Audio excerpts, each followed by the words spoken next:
গাজায় যুদ্ধবিরতি কার্যকর হয়েছে। এরপর রাস্তায় টহল দিতে দেখা গেছে সশস্ত্র প্রতিরোধ যোদ্ধাদের।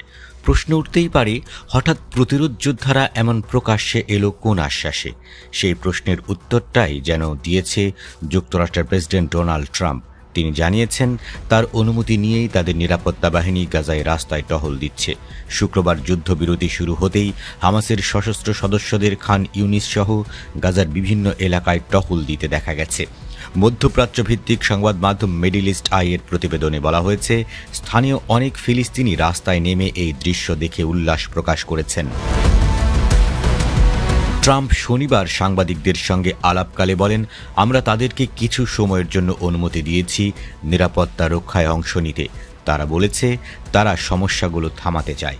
তারা এই বিষয়ে খোলামেলা মনেই ছিল, তাই আমরা তাদের অনুমোদন দিয়েছি। ট্রাম্প আরও বলেন, পুরো অঞ্চলটি ধ্বংসস্তূপে পরিণত হয়েছে।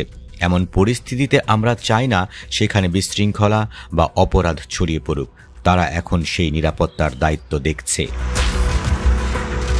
ট্রাম্পের এই মন্তব্য ইসরায়েলের ঘোষিত যুদ্ধ লক্ষ্য প্রতিরোধ যোদ্ধাদের সম্পূর্ণ নির্মূল করার পরিকল্পনার সঙ্গে সরাসরি সাংঘর্ষিক বলে মনে করছে অনেক বিশ্লেষক।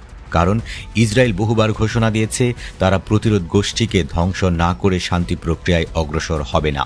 তবুও ট্রাম্প তার অবস্থানে অনড় থেকে ইসরায়েলের পার্লামেন্ট কনেসেটে ভাষণ দেন।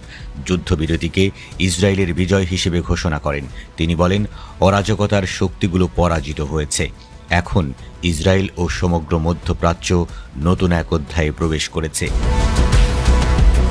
ট্রাম্প আরও বলেন, ইসরায়েলি ও ফিলিস্তিনিদের দীর্ঘ ও বেদনাদায়ক দুঃস্বপ্ন অবশেষে শেষ হচ্ছে। এটি মধ্যপ্রাচ্যের জন্য এক নতুন সূচনা। ট্রাম্পের মধ্যপ্রাচ্য সফরের দ্বিতীয় গন্তব্য ছিল মিশরের লোহিত সাগর তীরবর্তী শহর শারম আল শেখ। সেখানে মিশরের প্রেসিডেন্ট আবদেল ফাত্তাহ আল সিসির সঙ্গে তিনি গাজা শান্তি সম্মেলনে অংশ নেন। ট্রাম্পের ঘোষিত 20 দফা শান্তি পরিকল্পনার অনেক দিক এখনও পরিষ্কার নয়। তার মধ্যে অন্যতম হল গাজার নিরাপত্তা রক্ষায় প্রস্তাবিত ইন্টারনাল স্ট্যাবিলাইজেশন ফোর্স বা অভ্যন্তরীণ স্থিতিশীলতা বাহিনী গঠনের বিষয়টি। মিশর চায় এই বাহিনীতে মার্কিন সেনারাও অংশ নিক। পরিকল্পনা অনুযায়ী যুক্তরাষ্ট্র গাজার পুনর্গঠন ও নিরাপত্তা তদারকি করবে ট্রাম্পের নেতৃত্বাধীন বোর্ড অব পিস বা শান্তি বোর্ডের মাধ্যমে। প্রথমে ধারণা করা হয়েছিল যুক্তরাজ্যের সাবেক প্রধানমন্ত্রী টনি ব্লেয়ার এই বোর্ডে যুক্ত হতে পারেন, কিন্তু ট্রাম্প ইঙ্গিত দিয়েছেন তার চূড়ান্ত সিদ্ধান্ত এখনও হয়নি। তিনি বলেন, আমি টনিকে সব সময় পছন্দ করি, কিন্তু তাকে সবাই গ্রহণযোগ্য মনে করে কিনা তা জানতে চাই। অন্যদিকে ট্রাম্পের পরিকল্পনায় হামাস সদস্যদের জন্য সাধারণ ক্ষমার সুযোগও রাখা হয়েছে জানিয়ে বিতর্ক তৈরি হয়েছে।